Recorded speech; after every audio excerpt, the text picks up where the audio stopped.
नमस्कार दोस्तों। देश और दुनिया में एकता और शांति स्थापित करने के लिए, तृतीय विश्व युद्ध को रोकने के लिए एक ऐसा संगठन जो वर्तमान में कार्यरत है, उसके बारे में हम जानकारी लेने वाले हैं।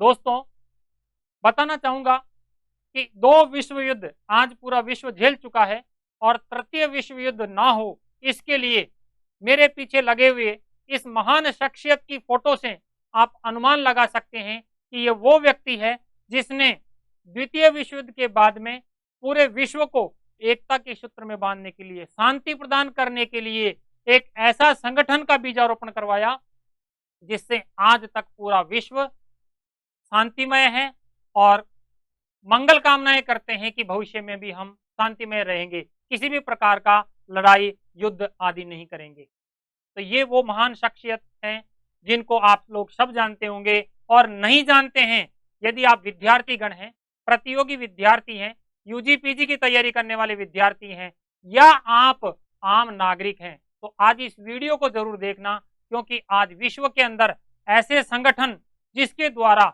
विश्व को शांति मिल रही है, एकता मिल रही है, सामंजस्य मिल रहा है और देश की राजनीति के अंदर होने वाले उथल पुथल को कंट्रोल करने के लिए ऐसा संगठन है, तो ये है हमारे फ्रैंकलिन डी रूजवेल्ट, अमेरिकी राष्ट्रपति, जिन्होंने संयुक्त राष्ट्र संघ नाम दिया और संयुक्त राष्ट्र संघ के मुख्य कर्णधार माने जाते हैं। तो अमेरिकी राष्ट्रपति फ्रैंकलिन डी रूजवेल्ट को भी हम याद करते हैं और इस ऐतिहासिक संगठन की बात करते हैं जिसके बारे में आप लोग अच्छी तरह जानते हैं। संयुक्त राष्ट्र संघ, ऐसा माना जाता है कि यह संयुक्त राष्ट्र संघ किसी एक पर्टिकुलर राष्ट्र की संपत्ति नहीं है, बल्कि पूरे विश्व की संपत्ति है। इसका मुख्यालय वर्तमान में अमेरिका के न्यूयॉर्क शहर में है और यहाँ 17 एकड़ भूमि में बना हुआ है इसका ये मुख्यालय, आप देख पा रहे होंगे। द्वितीय विश्व युद्ध के बाद में 24 अक्टूबर 1945 को गठित यह संस्था आज वर्तमान में अनेक क्षेत्रों में कार्यरत है। तो आज इस वीडियो के माध्यम से जितने भी मित्र हैं, मेरे विद्यार्थी हैं, आप जरूर देखें संयुक्त राष्ट्र संघ को लेकर के कि इसके कितने अंग हैं और किस प्रकार से कार्य कर रहा है। तो आइए सबसे पहले हम जानते हैं संयुक्त राष्ट्र संघ के महत्वपूर्ण जानकारी। देखो, इसकी उत्पत्ति कैसे हुई है, तो आप लोग जानते हैं आज पूरा विश्व दो विश्व युद्ध झेल चुका है। पहला विश्व युद्ध आपको पता है 1914 में स्टार्ट हुआ, 18 तक में चला। पहले विश्व युद्ध में हमारे पास में यानी मानव के पास में, यानी मानव सैनिकों के पास में इतने अत्याधुनिक हथियार नहीं थे, आराम से लड़ा गया युद्ध था, लेकिन क्षति बहुत हुई थी। इस युद्ध की जो कहानी है वो ये फोटो बयां कर रही है कि किस प्रकार से युद्ध लड़ा गया और पूरे विश्व के सामने एक चुनौती सी खड़ी हो गई कि किस प्रकार युद्ध को रोका जाए। और इसी दिशा में पूरे विश्व को एकता के सूत्र में बांधने के लिए पहली बार वही अमेरिकी राष्ट्रपति, और उसका नाम था वुड्रो विल्सन। वुड्रो विल्सन ने पहली बार राष्ट्र संघ यानी विश्व को एकता स्थापित करने के लिए एक संगठन बनाने की बात की और उस संगठन का नाम रखा गया राष्ट्र संघ, लीग ऑफ नेशन। आपको पता है स्विट्जरलैंड का शहर है जेनेवा, इस जेनेवा में इसका मुख्यालय है। और राष्ट्र संघ जो कि प्रथम विश्व युद्ध के बाद में विश्व को एकता स्थापित करने के लिए स्थापित किया गया संगठन था, इसमें मुख्य प्रयास जो रहा अमेरिकी राष्ट्रपति वुड्रो विल्सन की थी। पता है आप लोगों को कि 1918 के अंदर जैसे ही प्रथम विश्व युद्ध समाप्त हुआ और हमारे वुड्रो विल्सन ने प्रयास किए कि विश्व को शांति एकता स्थापित करने के लिए संगठन बनाया जाना चाहिए, वर्साई की संधि के तत्पश्चात जेनेवा में मुख्यालय बनाते हुए राष्ट्र संघ का निर्माण किया गया। लेकिन दोस्तों, साथियों, मैं बता दूं कि ये जेनेवा का ये राष्ट्र संघ जो पूरे विश्व को शांति प्रदान करने के लिए गठित किया गया था, ये पूरे विश्व को एकता स्थापित करने के लिए गठित किया गया था, दूसरा विश्व युद्ध ना हो इसके लिए गठित किया गया था, लेकिन ये अपना उद्देश्य पूर्ण नहीं कर पाया। आपको पता है दूसरा विश्व युद्ध स्टार्ट हो गया और दूसरा विश्व युद्ध की स्थिति आपने देखी होगी, बड़ी भयावह थी। दूसरे विश्व युद्ध की स्थिति को मैं मेरे शब्दों में बयां करता हूं, इस प्रकार से विकराल रूप आपने देखा होगा इस द्वितीय विश्व युद्ध का। एक छोटा सा राष्ट्र है पोलैंड, इस पोलैंड राष्ट्र के ऊपर, ये पोलैंड, इस पोलैंड राष्ट्र के ऊपर जर्मनी ने आक्रमण कर दिया। घटना है 1 सितंबर की। 1 सितंबर वर्ष 1939 को यह हमारा द्वितीय विश्व युद्ध प्रारंभ हो गया। और साथियों, बताते हुए मुझे खेद हो रहा है कि इतना लंबा चला कि 1945 तक, 1945 तक, 39 में स्टार्ट होने वाला द्वितीय विश्व युद्ध 1945 में जाकर के विराम लेता है। और विराम भी सामान्य परिस्थिति में नहीं लिया। आप इस तस्वीर के माध्यम से देखेंगे, ये तस्वीर आपको बयां करेगी। ये हिरोशिमा और नागासाकी, जापान के दो बड़े शहर, अमेरिका के द्वारा परमाणु बम के हमले के माध्यम से उनको तबाह कर दिया गया था। 6 अगस्त और 9 अगस्त की घटना साथियों, 6 अगस्त और 9 अगस्त की घटना है। और इस 6 अगस्त और 9 अगस्त की घटना वर्ष 1945 की, जो पूरे विश्व को हिला देने वाली थी, हिरोशिमा और नागासाकी के ऊपर परमाणु बम का हमला। आप देख पा रहे होंगे, हमला एक बार हुआ, पूरे के पूरे दोनों के दोनों बड़े शहर ध्वस्त हो गए थे। अंतोगत्वा 15 अगस्त 1945 को जापान ने आत्मसमर्पण करना ही पड़ा, यानी द्वितीय विश्व युद्ध समाप्त हुआ। साथियों, हिरोशिमा और नागासाकी की ध्वस्तता की कहानी इन तस्वीरों के अंदर यदि हम देख पाए तो शायद हमारी आंखें मलिन हो जाती है, दिल पिघल जाता है कि मानव के द्वारा मानव को मारने की जो प्रवृत्ति थी, ये पहले भी प्राचीन काल में भी गलत थी और वर्तमान में भी गलत है। ऐसा नहीं होना चाहिए। इन ऐसी परिस्थितियों को रोकने के लिए मैंने अभी आपको बताया कि विश्व के अंदर शांति स्थापित करने के लिए आज चर्चिल, जो कि 1941 की बात बता रहा हूं, ब्रिटेन के प्रधानमंत्री हुआ करते थे, और हमारे अभी अभी मैंने आपको बताया फ्रैंकलिन डी रूजवेल्ट, दोनों ने अटलांटिक चार्टर, थोड़ा सा आप समझने की कोशिश करना, अटलांटिक चार्टर जो कि वर्ष 1941 के अंदर, वर्ष 1941 में एक समझौता के तहत हस्ताक्षर किए और अटलांटिक चार्टर में समझौते के तहत हस्ताक्षर करके कहा कि हमें विश्व को शांति प्रदान करने के लिए एक संगठन बनना चाहिए, जो चलने वाला, जो दूसरा विश्व युद्ध उस समय चल रहा था, उसको विराम दे सके और भविष्य में इस प्रकार का कोई भी युद्ध ना हो। यानी इसका बीजारोपण, संयुक्त राष्ट्र संघ का बीजारोपण 1941 के चार्टर से माना जाता है, जिसको अटलांटिक चार्टर के नाम से पुकारा जाता है। और मैंने आपको बताया अटलांटिक चार्टर में ये हमारे वुड्रो विल्सन अमेरिकी राष्ट्रपति और ब्रिटेन के प्रधानमंत्री चर्चिल, इनका योगदान है। साथियों में बता दूं, ये Woodrow Wilson, Franklin D Roosevelt, इन्होंने क्या किया, सैन फ्रांसिस्को के अंदर जो सम्मेलन किया, इस सम्मेलन के माध्यम से ही, इस सम्मेलन के माध्यम से ही हम इसका गठन मान सकते हैं। और ये घटना है वर्ष 1945 की। सैन फ्रांसिस्को हमारे अमेरिका का शहर, उसमें एक सम्मेलन चल रहा था इस संयुक्त राष्ट्र संघ की स्थापना के संदर्भ में। और इस सैन फ्रांसिस्को सम्मेलन में, जो कि 26 जून की बात करता हूं, 26 जून को यहाँ 50 राष्ट्राध्यक्षों ने, 50 राष्ट्रों के राष्ट्राध्यक्षों ने इस संगठन को बनाने के लिए, इस संगठन का निर्माण करने के लिए हस्ताक्षर किए। और मैं पुनः बता दूं कि हमारे इस संयुक्त राष्ट्र संघ के प्रारंभिक जो सदस्य थे, उनमें भारत भी था। थोड़ा सा इसको समझने की कोशिश करेंगे कि सैन फ्रांसिस्को का यह सम्मेलन 25 अप्रैल को प्रारंभ होता है, 26 जून को जाकर के इसमें 50 राष्ट्रों के राष्ट्राध्यक्षों ने हस्ताक्षर किए। यूएनओ का चार्टर, जो हम संयुक्त राष्ट्र संघ बात कर रहे हैं, जिसका विधान यानी संविधान जो कहते हैं, इसके विधान या संविधान के ऊपर हस्ताक्षर किए। और 50 के बाद में एक राष्ट्र था जिसका नाम है पोलैंड, इस पोलैंड ने हस्ताक्षर किया। मतलब यूं कह सकते हैं कि हमारे संयुक्त राष्ट्र संघ के प्रारंभिक सदस्यों में कितने राष्ट्र हस्ताक्षर करने वाले थे, तो आप 51 बताएंगे। चार्टर की बात करें तो इसके चार्टर की बात इस प्रकार से रहेगी कि इसके अंदर 19 अध्याय लिखे गए हैं और 111 अनुच्छेद इसके अंदर लिखे गए हैं। किसमें लिखे गए हैं? यूएनओ के चार्टर में, मतलब संयुक्त राष्ट्र संघ के संविधान में लिखे गए हैं। दोस्तों, समझने वाली बात यह है कि यूएनओ का जो चार्टर है, इसको हस्ताक्षर के माध्यम से अप्रूवल मिल गई। प्रथम बैठक जो है इसकी 10 जनवरी को होती है और 10 जनवरी 1946 को होती है। दोस्तों याद रखना, उस समय न्यूयॉर्क के अंदर इसका जो मुख्यालय है वो निर्मित नहीं हुआ था, इसलिए प्रथम बैठक वर्ष 1946 में ब्रिटेन में हुई थी, ब्रिटेन में लंदन में हुई थी। तो पहली बैठक आप याद रखेंगे, जीके की दृष्टि से भी याद रखना जरूरी है कि प्रथम बैठक कहाँ हुई थी, 10 जनवरी वर्ष 1946 को लंदन में। इसी क्रम में भारत का प्रतिनिधित्व इसमें था, यानी भारत निर्मित करवाने वाले राष्ट्रों में शामिल था। और दोस्तों अगली जानकारी,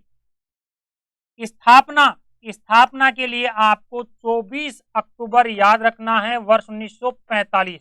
इसकी स्थापना कब होती है, 24 अक्टूबर 1945 को। इसीलिए दोस्तों याद रखना है, भारत की इसमें जो सदस्यता है वो 24 अक्टूबर को नहीं बल्कि 30 अक्टूबर 1945 को संयुक्त राष्ट्र संघ का भारत सदस्य बना। याद करने वाली बात यह है, 24 अक्टूबर को हम प्रतिवर्ष स्थापना दिवस के रूप में मनाते हैं। यानी संयुक्त राष्ट्र संघ स्थापना दिवस कौन सी डेट को मनाया जाएगा, तो जवाब होगा 24 अक्टूबर 1945, यानी प्रतिवर्ष 24 अक्टूबर संयुक्त राष्ट्र संघ स्थापना दिवस। आइए भारत की सदस्यता को लेकर के तिथि आपसे पूछी जाए तो 30 अक्टूबर 1945। नेक्स्ट हम बात करते हैं कि वर्तमान में इसके सदस्य राष्ट्र कितने हैं, तो इसके सदस्य राष्ट्रों की संख्या 193 है। सदस्य राष्ट्रों की संख्या कितनी है, 193, 193। 192वां देश मोंटेनेग्रो था और 193वां जो सदस्य राष्ट्र है वो दक्षिणी सूडान है। दक्षिणी सूडान को लेकर के 2011 के अंदर जब वह सूडान से अलग हुआ तो ये हमारा नवीन राष्ट्र बना और इसको नवीनतम सदस्यता क्रमांक जो मिला है 193वां। 2 ऑब्जर्वर स्टेट के रूप में पुकारे जाते हैं, 2 ऑब्जर्वर स्टेट हैं। दोस्तों थोड़ा समझने वाली बात यह है कि संयुक्त राष्ट्र संघ की नजर में राष्ट्रों को स्टेट कहा जाता है। राष्ट्रों को क्या कहा जाता है, स्टेट कहा जाता है। तो 2 ऑब्जर्वर स्टेट और 193 सदस्य राष्ट्र हैं। 2 ऑब्जर्वर स्टेट की जो हम बात करें, 2 ऑब्जर्वर स्टेट दोस्तों ये इंपॉर्टेंट है कि इनको काउंटिंग में शामिल नहीं करेंगे, यानी 193 प्लस 2 नहीं करेंगे बल्कि सदस्य राष्ट्रों में 193 ही काउंट करेंगे। अभी हम बात करेंगे आगे। नेक्स्ट बात करते हैं झंडा। संयुक्त राष्ट्र संघ का जो झंडा है वो ब्लू कलर के अंदर है, बैकग्राउंड इसका ब्लू है तथा इस कलर में यहां इस प्रकार से व्हाइट कलर की 3 गोलाकार रेखाओं के मध्य इस प्रकार से और उसमें पूरे विश्व का मैप दर्शाया गया है, पूरे विश्व का मैप दर्शाया गया है। और जैतून की शाखाओं को इस प्रकार से, जैतून की जो शाखाएं हैं वो इसके चारों ओर आबद्ध है। व्हाइट कलर है, नीला बैकग्राउंड है, पूरा विश्व का मानचित्र है और जैतून की, जिसको ओलिव बोलते हैं, ओलिव की क्या है, शाखाएं हैं इसके चारों तरफ है। ये इसका क्या है, झंडा है। नेक्स्ट बात करते हैं अंग। इसके 6 अंग है। एक वर्तमान में कार्य नहीं कर रहा है क्योंकि उसकी उपयोगिता खत्म हो गई है। तो वर्तमान में सक्रिय अंग कितने हैं, 5। ये कौन कौन से हैं दोस्तों, तो मैं आगे चल करके आपको बात करूंगा। महासभा है, अंतरराष्ट्रीय परिषद है, आर्थिक एवं सामाजिक संगठन है और आपकी सुरक्षा परिषद है। उसके अलावा हमारे सचिवालय है और अगली जानकारी के लिए न्यास परिषद। तो जो न्यास परिषद है जिसको हम ट्रस्टीशिप काउंसिल के नाम से पुकारते थे, और वर्तमान में यह 1994 के बाद से काम करना बंद कर दी क्योंकि इसका काम हुआ करता था न्यास परिषद का, विश्व में ऐसे राष्ट्र जो आर्थिक सहयोग, राजनीतिक सहयोग, प्रशासनिक सहयोग की उम्मीद रखते हैं यानी वो संपन्न नहीं है, उनको सहयोग प्रदान करने के लिए न्यास परिषद का गठन किया गया था जो इसका 6वां अंग हुआ करता था। वर्तमान में वह 1994 के बाद में जब से पलाऊ नामक जो राष्ट्र था जिसका प्रश्रय इस न्यास परिषद ने ले रखा था, प्रश्रय यानी शरण इसके अधिकार क्षेत्र में था, जैसे ही ये न्यास परिषद का कार्य समाप्त हुआ 1994 में पलाऊ अपना स्वयं का विधान बना लेता है और स्वयं के पैरों पर चलना स्टार्ट कर देता है। तो ये अंग वर्तमान में निष्क्रिय है। नेक्स्ट बात करते हैं कि इस संयुक्त राष्ट्र संघ का मुख्यालय कहाँ है, मैनहट्टन है, न्यूयॉर्क में। कहाँ पर है, न्यूयॉर्क में। यानी अमेरिका का शहर न्यूयॉर्क के अंदर इसका क्या है, मुख्यालय है। नेक्स्ट, अभी अभी मैंने आपको बताया स्थापना दिवस 24 अक्टूबर को मनाते हैं। स्थापना दिवस 24 अक्टूबर को प्रतिवर्ष स्थापना दिवस के रूप में मनाते हैं। भाषा, दोस्तों यहां से प्रश्न बनता है भाषा को लेकर के, तो याद रखना 6 भाषाएं, 6 भाषाओं को इसमें जोड़ा गया है, 6 भाषाओं में कार्य किया जाता है, परंतु कार्यकारी भाषा, कागजों की भाषा, ऑफिशियल भाषा 2 हैं। तो पहले तो हम देखेंगे कि 6 भाषाएं कौन कौन सी है, थोड़ा आप यहीं पर गौर करना। मैं थोड़ा सा इसको सूत्र के आधार पर लिख देता हूं, ACEF और RS, ACEF और RS, ये 6 भाषाएं हैं। ए का मतलब अरेबिक यानी अरबी, नेक्स्ट सी का मतलब चाइनीज यानी चीनी भाषा, नेक्स्ट ई का मतलब इंग्लिश अंग्रेजी भाषा, एफ का मतलब फ्रेंच यानी फ्रांसीस भाषा फ्रेंच, नेक्स्ट आर का मतलब रशियन यानी रूसी भाषा, और एस का मतलब स्पेनिश। ये हमारी कितनी भाषाएं हैं, 6। तो प्रश्न बनता है जीके की दृष्टि से बनता है कि संयुक्त राष्ट्र संघ में वर्तमान में कितनी भाषाओं में कार्य किया जाता है, कितनी भाषाएं हैं, तो ये 6 भाषाएं हैं। हिंदी का कोई वर्चस्व नहीं है, कोई वजूद नहीं है, कौन बोलता है, कितने से लोग बोलते हैं, इसलिए हिंदी नहीं है यहाँ पर, क्योंकि भारत तो स्थायी सदस्यों में भी नहीं है, हमारी जो सिक्योरिटी काउंसिल है, सुरक्षा परिषद है। तो ये 6 भाषाएं हैं। प्रश्न ये बनता है कि किन भाषाओं में इसका कामकाज होता है, तो कार्यकारी भाषा ऑफिशियल लैंग्वेज कौन कौन सी है, तो 2, अंग्रेजी और फ्रेंच, इंग्लिश और फ्रेंच, ये कार्यकारी भाषाएं हैं। तो भाषा को लेकर प्रश्न बनता है तो आप इसको सही कर पाएंगे। नेक्स्ट हम बात करते हैं कि इसमें अध्याय कितने हैं, तो मैंने आपको बताया 19 अध्याय हैं। अनुच्छेद कितने हैं, तो 111 अनुच्छेद हैं। और नवीनतम सदस्य राष्ट्र जो कौन सा जोड़ा गया है, तो वर्तमान में नवीनतम जो सदस्य राष्ट्र है दक्षिणी सूडान। दोस्तों दक्षिणी सूडान का नंबर कौन सा है, 193। 192वां राष्ट्र कौन सा था, मोंटेनेग्रो, और ये 193वां है। और दक्षिणी सूडान 2011 में मुख्य सूडान से अलग होकर के और ये इसका 193वां नवीनतम राष्ट्र बना है। यहां तक आप लोगों के समझ में आई होगी। आगे हम बात करते हैं दोस्तों, अभी मैंने आपको बताया कि इसके 2 ऑब्जर्वर स्टेट हैं। 2 ऑब्जर्वर स्टेटों में एक तो हमारा फिलिस्तीन है और दूसरा है हमारा होली सी। दोबारा सुनिए, 193 में तो हमारे इसके सदस्य राष्ट्र हैं संयुक्त राष्ट्र संघ के, और 2 ऑब्जर्वर स्टेटों में कौन कौन सा हो गया, एक हमारा कौन सा होली सी हो गया, जिसकी राजधानी वेटिकल सिटी है। और वेटिकल सिटी का चित्र मैं आपके सामने प्रस्तुत कर रहा हूं, कितनी शानदार सिटी है। एक बार मौका मिलेगा तो आप लोगों को सबको घुमाने के लिए यहाँ जरूर लेके चलूंगा। एक बार इस कोरोना काल से हम दूर हो जाएं, उसके बाद में चलेंगे। इसकी राजधानी वेटिकल सिटी, और दूसरा ऑब्जर्वर स्टेट कौन सा है, फिलिस्तीन है। छोटा सा राष्ट्र है लेकिन बढ़िया, इसकी मनोहारी जो बनावट है कितनी मन को भा रही है। चलेंगे यहाँ भी। आइए आगे हम बात करते हैं।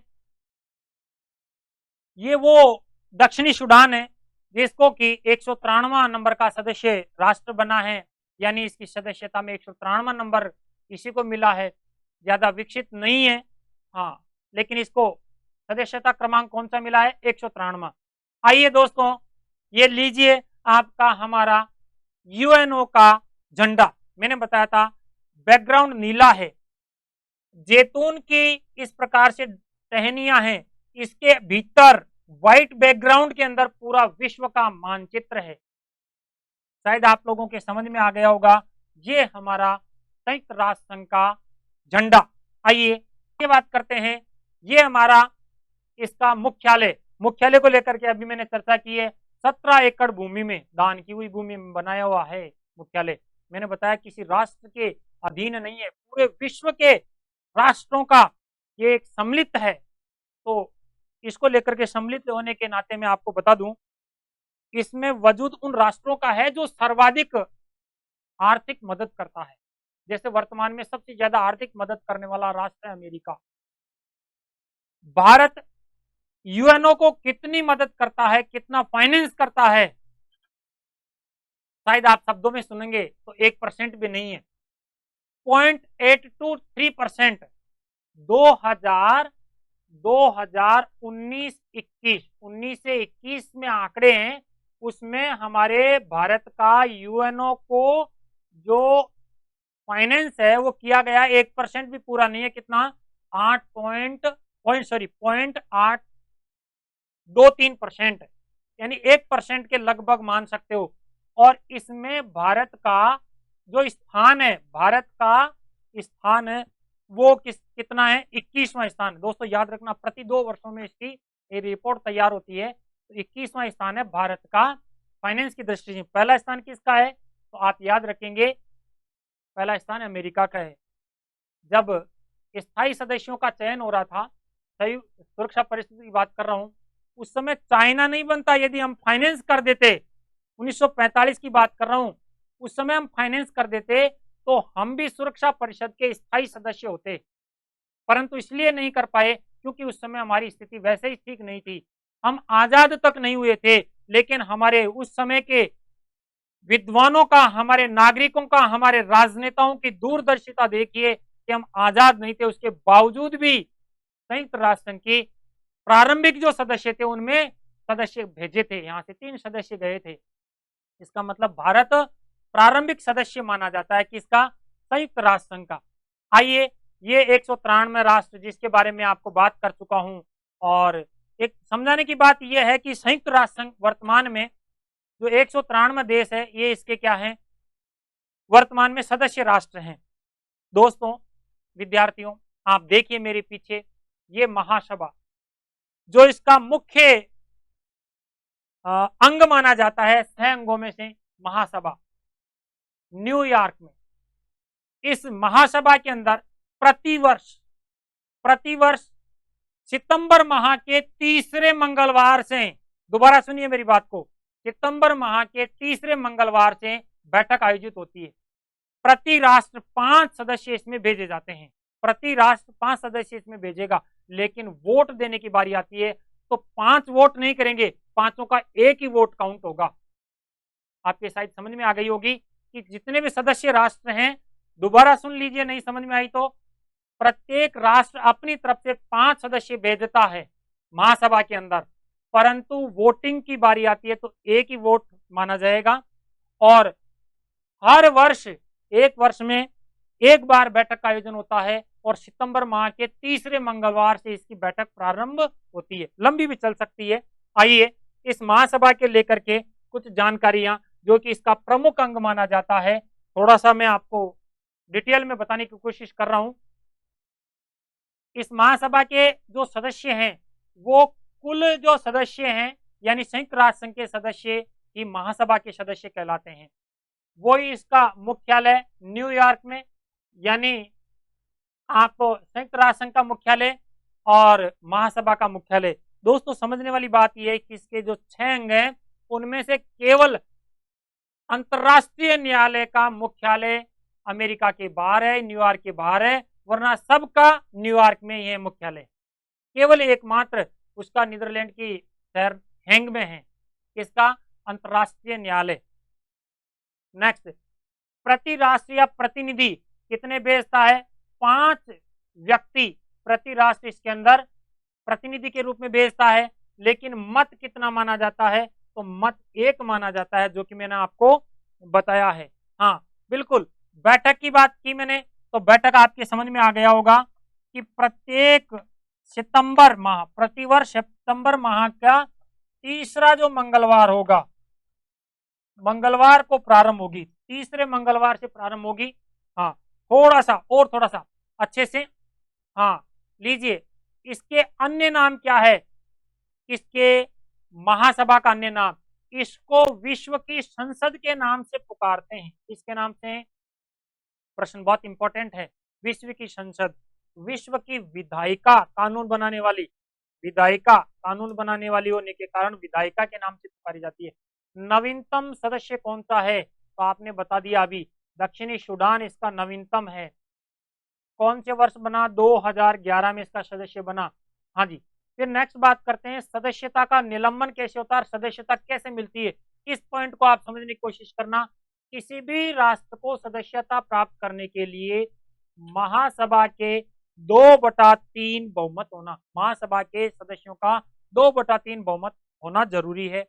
ओके, उसके साथ में देखिए आप समझते चलना, उसके साथ में जो हमारी सुरक्षा परिषद है, सिक्योरिटी काउंसिल है, यूएनएससी यानी यूनाइटेड नेशन सिक्योरिटी काउंसिल, इसके द्वारा समर्थन मिलना जरूरी है। समर्थन का मतलब है कि सिक्योरिटी काउंसिल में 2 प्रकार के मेंबर होते हैं, स्थायी और अस्थायी। स्थायी और अस्थायी। अस्थायी वर्तमान में 10 होते हैं, स्थायी 5 हैं। दोबारा ध्यान से सुनिए, सिक्योरिटी काउंसिल जो है इसके कुल 9 सदस्यों का समर्थन और महासभा के 2/3 सदस्यों का बहुमत मिलने पर किसी भी नवीन राष्ट्र को राष्ट्र संघ की यानी महासभा की सदस्यता मिलती है। आपके शायद समझ में आ गया होगा। और जिसमें भी इंपॉर्टेंट बात क्या है कि जो स्थायी सदस्य हैं, स्थायी राष्ट्र जो हैं, इनका सबका समर्थन जरूरी है। यदि सबका नहीं होता ना तो भारत वर्तमान में सुरक्षा परिषद का स्थायी सदस्य होता। सारे के सारे 4 राष्ट्र मान लेते हैं, परंतु हमारा पड़ोसी चाइना वीटो का प्रयोग कर लेता है। दोस्तों, एक निषेधाधिकार है यानी मनाही करने का अधिकार है जो इन 5 स्थायी राष्ट्रों को ही प्राप्त है, जिसमें चाइना कभी भी नहीं चाहता कि भारत सुरक्षा परिषद का स्थायी सदस्य बने। अस्थायी सदस्य भारत 8 बार बन चुका है। कितनी बार बन चुका? 8 बार। दो वर्ष के लिए बनते हैं अस्थायी सदस्य। तो अस्थायी सदस्य बन चुका है। स्थायी सदस्य की दौड़ में G4 जो हमारा ग्रुप है उसके माध्यम से भी भारत अपनी पैरवी कर रहा है, परंतु चाइना के वीटो के प्रयोग के कारण भारत स्थायी सदस्य नहीं बन पा रहा है। तो नवीनतम कोई भी राष्ट्र बनता है, सदस्य बनता है, तो उसके लिए क्या प्रावधान है? महासभा के 2/3 सदस्य और सिक्योरिटी काउंसिल के 9 सदस्य, जिनमें से 5 स्थायी और 4 अस्थायी सदस्यों का समर्थन जरूरी है। ओके, इसी क्रम में हम आगे बढ़ते हैं। किसी भी राष्ट्र की जो सदस्यता है उसका निलंबन कैसे हो सकता है? जो यूएनओ के चार्टर के विधान है यानी यूएनओ का जो संविधान है उसके नियमों के विपरीत कार्य करे और सुरक्षा परिषद की सिफारिश पर महासभा उसका निलंबन कर सकती है, उसकी सदस्यता कैंसिल कर सकती है। तो सदस्यता का निलंबन भी सुरक्षा परिषद की सिफारिश पर महासभा के द्वारा ही किया जाता है। आगे नेक्स्ट बात करते हैं। भारत से 8वां अधिवेशन जो हुआ था महासभा का, उस 8वां अधिवेशन की जो डेट है दोस्तों, वो थोड़ा सा आपको इसलिए मैं याद दिलाने की कोशिश कर रहा हूं क्योंकि विजय लक्ष्मी पंडित, भारत की विजय लक्ष्मी पंडित जो कि इसकी अध्यक्षता की थी 8वें अधिवेशन की, प्रतिवर्ष होने वाले अधिवेशन में अध्यक्षता के तौर पर भारत की पहली महिला यानी संयुक्त राष्ट्र संघ की पहली महिला अध्यक्ष का गौरव जिसने हासिल किया था विजय लक्ष्मी पंडित, और वो कहाँ की थी? भारत की। आइए नेक्स्ट बात करते हैं कि इसके क्या कार्य हैं महासभा के। तो कार्यों को थोड़ा सा मैं सूचीबद्ध करके और आपको बताने की कोशिश कर रहा हूं। देखिए, पहला, यूनाइटेड नेशन सिक्योरिटी काउंसिल यानी सुरक्षा परिषद के अस्थायी सदस्यों का निर्वाचन यानी चुनाव। अस्थायी सदस्य कितने बताए मैंने आपको? अस्थायी सदस्य मैंने बताए 10। दोस्तों याद रखना, पहले सिक्योरिटी काउंसिल के अंदर 5 स्थायी और आपके 6 अस्थायी, इस प्रकार से 11 का विधान हुआ करता था। वर्तमान में यह संख्या 1965 में बढ़ी और 1965 में ये 5 + 10 बराबर 15 का विधान हो गया है। 1965 में ये विधान किया गया। अतः याद रखना कि इस सुरक्षा परिषद के अंदर जो अस्थायी मेंबर है जिनकी संख्या वर्तमान में 10 होती है, जो प्रति 2 वर्षों के लिए चुने जाते हैं, इन सदस्यों का निर्वाचन कौन करती है? महासभा करती है। नेक्स्ट, आर्थिक एवं सामाजिक परिषद यानी इकोनॉमिकल और सोशियोलॉजिकल काउंसिल जो है यानी आर्थिक और सामाजिक परिषद है, इसके सदस्यों का निर्वाचन भी यानी चुनाव भी कौन करती है? महासभा के द्वारा ही किया जाता है। वर्तमान में 54 सदस्य हैं, 3 वर्षों के लिए चुने जाते हैं। अध्यक्ष का चुनाव 1 वर्ष के लिए होता है। कई बार प्रश्न बनता है कितने वर्ष के लिए हमारे आर्थिक एवं सामाजिक परिषद के अध्यक्ष, जो कि इसका एक अंग माना जाता है संयुक्त राष्ट्र संघ का, 54 सदस्य हैं इसमें। फिर है इंटरनेशनल कोर्ट ऑफ जस्टिस, अंतर्राष्ट्रीय न्यायालय, और इसके अंतर्राष्ट्रीय न्यायालय के न्यायाधीशों का चुनाव किसके द्वारा किया जाता है? तो दोस्तों याद रखना, महासभा के द्वारा किया जाता है। बजट तैयार करना, यूएनओ के चार्टर यानी संविधान में कोई संशोधन करना है या सभी अन्य जो अंग हैं इनका निरीक्षण करना है, किसके द्वारा किया जाएगा? महासभा के द्वारा किया जाएगा। विश्व की संसद के रूप में पुकारी जाने वाली महासभा। दोस्तों यहां तक समझ में आ गई होगी, तो वीडियो को लाइक और शेयर कर दो, क्योंकि अब मैं आपको लेके चलता हूं अंतरराष्ट्रीय न्यायालय नीदरलैंड में। नीदरलैंड की बड़ा शहर है हैंग में जिसका मुख्यालय है और जिसका फोटो, जिसका ये भवन देखने योग्य है। देखो कितना मार्मिक मनोहारी दृश्य है यहाँ पर। ये हमारी अंतरराष्ट्रीय न्यायालय है जिसको आपने नाम दिया है इंटरनेशनल कोर्ट ऑफ जस्टिस। कहां पर है इसका मुख्यालय? हैंग में। कहां पर है? हैंग में, नीदरलैंड में। इसमें कितने जज होते हैं? 15 जजों का विधान है। कितने जजों का? 15 जजों का विधान है। इनका कार्यकाल कितना होता है? 9 वर्ष। बहुत शानदार बात है, 9 वर्ष इनका कार्यकाल होता है। गणपूर्ति कितने जजों से होती है? तो 15 में से 9। कम से कम जज चाहिए, यानी गणपूर्ति का मतलब कोरम कितने जजों से होती है? 9 जजों से होती है। और कार्य क्या करता है? तो दोस्तों याद रखना, किसी व्यक्ति की सुनवाई नहीं करता ये कोर्ट। इसमें वादी और परिवादी दोनों राष्ट्र होते हैं, यानी इंटरनेशनल मैटर होता है राष्ट्रों का, तो उसका सॉल्यूशन करने के लिए हमारा कौन सा कोर्ट है? अंतरराष्ट्रीय न्यायालय है, इंटरनेशनल कोर्ट ऑफ जस्टिस है। यहां तक समझ में आ गई होगी। वादी हो या परिवादी हो, कौन होते हैं? राष्ट्र होते हैं। यानी निजी मामले में यह हस्तक्षेप नहीं करता है। पता है आप लोगों को कि हमारे जम्मू एंड कश्मीर के मैटर को लेकर के कई बार संयुक्त राष्ट्र संघ के अंदर इस मैटर को उठाया गया, तो उसके लिए जांच दल बैठाया गया। जांच दल ने कहा कि यह तो आपसी इनका पारिवारिक मामला है, निजी मामला है, इस कारण से इसका सॉल्यूशन वहां नहीं हो पाया। यदि निजी नहीं होता और अंतरराष्ट्रीय होता तो जम्मू कश्मीर का मैटर भारत सरकार सोल्व नहीं करती, बल्कि कौन करता? अंतरराष्ट्रीय न्यायालय करता। शायद समझ में आ गई होगी। और नेक्स्ट हम बात करते हैं भारत से अब तक कितने जज हमारे इस अंतरराष्ट्रीय न्यायालय में जा चुके हैं। दोस्तों भाई और बहनों, हमारा गर्व के साथ में सीना चौड़ा 56 इंच का होने के बाद में कह सकते हैं कि यहां पर भारतीयों ने बाजी मारी है। 4 जज। कितने जज? 4 जज इसमें भारत की तरफ से अब तक जा चुके हैं। और दोस्तों मुख्य न्यायाधीश की वर्तमान भूमिका निभाने वाले भी कहां के हैं? भारत के हैं। तो आइए मैं आपको इनके चेहरों सहित आपका परिचय करवा देता हूं। ये हैं हमारे दलवीर भंडारी, वर्तमान में अंतरराष्ट्रीय न्यायालय के मुख्य न्यायाधीश हैं। ऐसे न्यायाधीश हैं जो वर्तमान में दूसरी बार चुने गए हैं, दलवीर भंडारी। राजस्थान के डूंगरपुर के रहने वाले डॉक्टर नागेंद्र सिंह जी, दमकते हुए चमकते हुए राजघरानों से रहने वाले नागेंद्र सिंह जी, ये भी हमारे अंतरराष्ट्रीय न्यायालय में न्यायाधीश के पद पर। ये हमारे रघुनंदन स्वामी व्यास अंतरराष्ट्रीय न्यायालय में न्यायाधीश के पद पर। और ये हैं बेनेगल नरसिंह राव, भारत के संविधान निर्माण के दौरान जिनको संवैधानिक सलाहकार बनाया गया था, BN राव। अपनी विद्वता के लिए और अपनी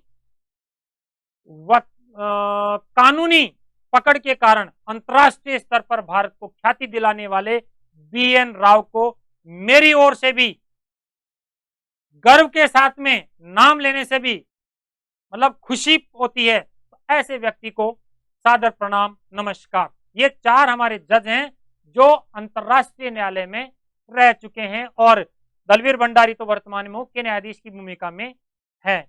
आइए अब बात करते हैं ये अंतर्राष्ट्रीय न्यायालय, इंटरनेशनल कोर्ट ऑफ जस्टिस, किस प्रकार से यहाँ पर जज बैठते हैं। जजों की संख्या कितनी बताई मैंने, 15 जज होते हैं।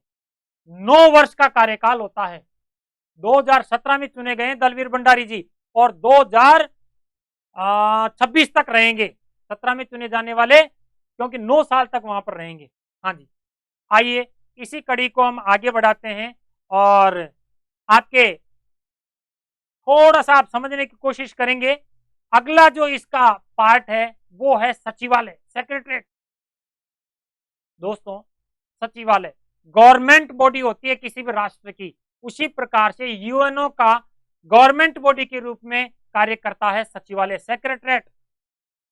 इसमें जो मुख्य पदाधिकारी होता है वो मुख्य सचिव होता है। इसका नेतृत्व करने वाला कौन होता है, सचिव होता है, मुख्य सचिव होता है। यानी यूएनओ का जो फॉर्मर रिप्रेजेंटेटिव होता है, यानी उसका प्रतिनिधित्व करने वाला होता है। जैसे कोई कहे कि यूएनओ की तरफ से प्रतिनिधित्व कौन करता है, तो जवाब होना चाहिए मुख्य सचिव। और मुख्य सचिव का जो कार्यकाल होता है दोस्तों, याद रखना है 5 वर्ष का होता है। कार्य क्या होता है, नीति निर्माण करना, क्रियान्वयन करना, ये हमारे सेक्रेटरीट का कार्य होता है। और हाँ, सेक्रेटरीट डाटाओं का संकलन करना, किसी के पास है आंकड़े सारे के सारे, तो ये हमारे सचिवालय का। हाँ, अब इसमें मुख्य सचिव की भूमिका सर्वोपरि होती है। मुख्य सचिव दोस्तों थोड़े से आप इसमें मुख्य सचिवों की जानकारी भी प्राप्त कर लें। जैसे आपको चित्रों के माध्यम से समझाने की कोशिश कर रहा हूं। हमारे पहले मुख्य सचिव हैं जो आप इस चित्र के माध्यम से देख पा रहे होंगे, त्रिगवेली साहब, नॉर्वे के रहने वाले थे। कहां के रहने वाले थे, नॉर्वे के रहने वाले थे। दोस्तों मैं आपको याद कराऊं, नॉर्वे की राजधानी ओस्लो, नाम सुना होगा ओस्लो। ओस्लो में ही नोबेल पुरस्कार शांति वाला प्रदान किया जाता है। कहां किया जाता है, ओस्लो में। केवल शांति का नोबेल पुरस्कार ओस्लो में प्रदान किया जाता है, वरना बाकी जितने भी नोबेल पुरस्कार है वो स्वीडन की राजधानी स्कॉटलैंड में प्रदान किए जाते हैं। तो ये इंपॉर्टेंट है जीके की दृष्टि से। तो त्रिगवेली साहब कौन है, ये हमारे हैं नॉर्वे के हैं। इनके लिए स्पेशल बात क्या है दोस्तों, ये समझने वाली बात है, इन्होंने समय से पूर्व ही अपना त्याग पत्र दे दिया था। पूरा 5 वर्ष का कार्यकाल इन्होंने पूर्ण नहीं किया था। अगले हैं स्वीडन के ड्रैग हैमर, इनकी पद पर रहते हुए मृत्यु हो गई। और रहने वाले कहां के थे, स्वीडन के रहने वाले थे। मैंने बताया स्कॉटलैंड राजधानी। और यहां से प्रतिवर्ष यहां से नोबेल पुरस्कार वितरित किया जाता है, केवल शांति को छोड़ करके। और अगले हैं ये तो क्रम से पहले और दूसरे हैं। उसके बाद में मिस्र के रहने वाले बुतरस गाली। इनके लिए आपको यह याद रखना है कि 4 वर्षीय कार्यकाल, इन्होंने 5 वर्ष पूरा नहीं किया, 4 वर्षीय कार्यकाल पूरा करने वाले हैं। कौन, बुतरस गाली। फिर अगले हैं हमारे, देखो चित्र के माध्यम से आप देख पा रहे होंगे, दक्षिणी कोरिया के बान की मून। हाँ, 2 बार हमारे मुख्य सचिव बने।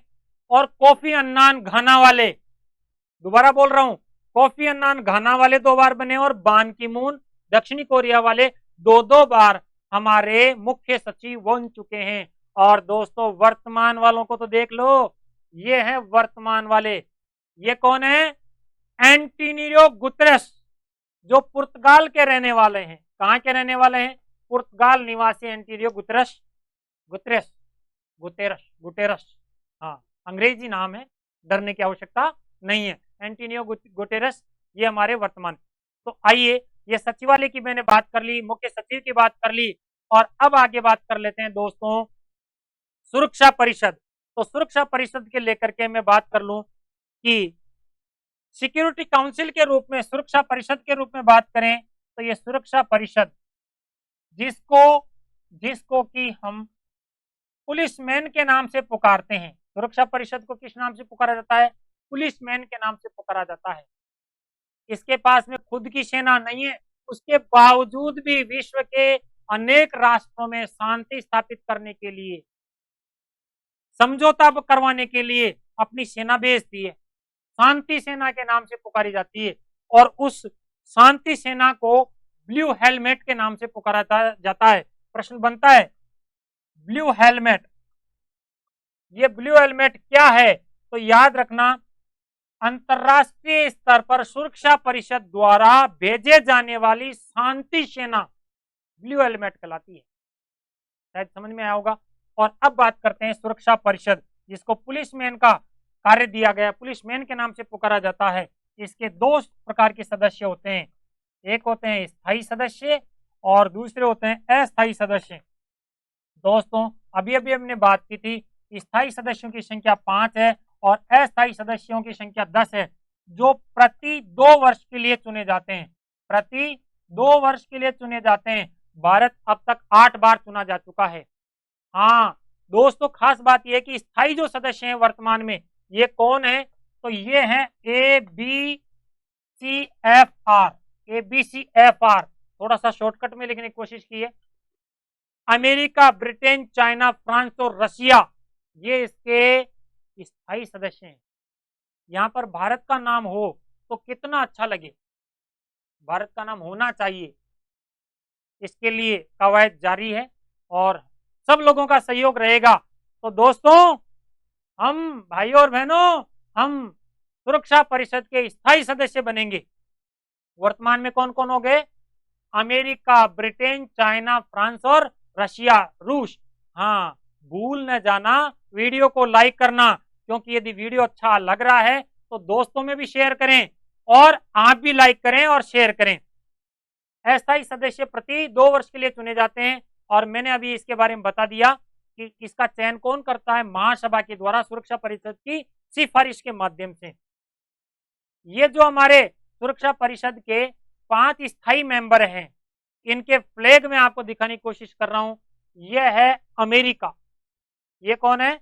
अमेरिका। दोस्तों ये है अमेरिका। हाँ जी, ये है अमेरिका, यूएसए, अमेरिका। ये है ब्रिटेन का फ्लैग, ब्रिटेन का। ये हमारे पड़ोसी का फ्लैग, पड़ोसी कौन सा? चाइना। ये है फ्रांस, फ्रांस। और ये है रशिया, रूस। इसमें भी 3 कलर है, इसमें भी 3 है, इसमें खड़े हैं, इसमें खड़े हैं, इसमें तिरछे हैं। हाँ जी, तो ABCFR, America, Britain, China, France और रशिया, ये हमारे 5 स्थायी राष्ट्र। और इन 5 स्थायी राष्ट्रों को लेकर के हमने बात की। और नेक्स्ट जो हमारी सुरक्षा परिषद है, विश्व में शांति स्थापित करने के लिए अपनी तरफ से सेना भेजती है। भारत भी इसमें पीछे नहीं रहा है।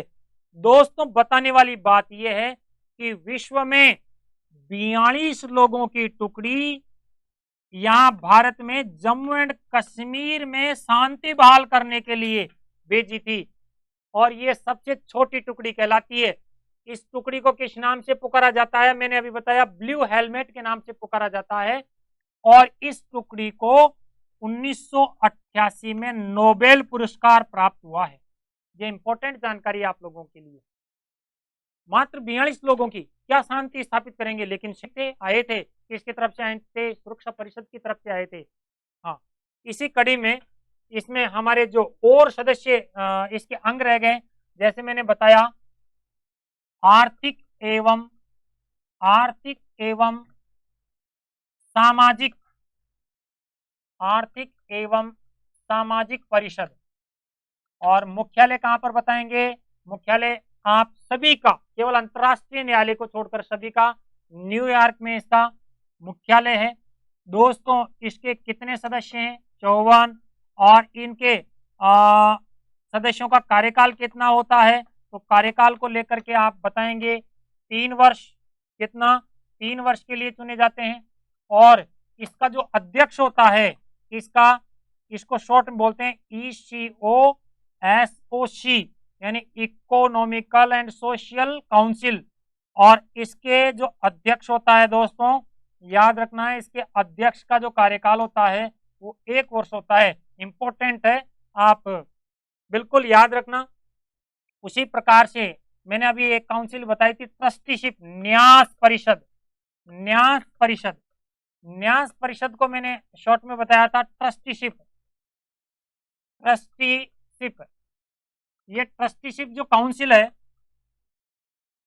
इस ट्रस्टीशिप काउंसिल को जो कि वर्ष 1994 के बाद से वर्तमान में, जो मैंने बताया था पलाऊ एक छोटा सा राष्ट्र था, इसका जैसे ही पलाऊ अपने संपन्न हो गया और इसको किसी के सहारे की जरूरत नहीं, तब से न्यास परिषद अपना कार्य नहीं कर रही है। तो आइए 6 अंगों वाली हमारे इस यूएनओ की जो कहानी मैंने आपको बताने की कोशिश की है, दोस्तों आपको कैसी लगी?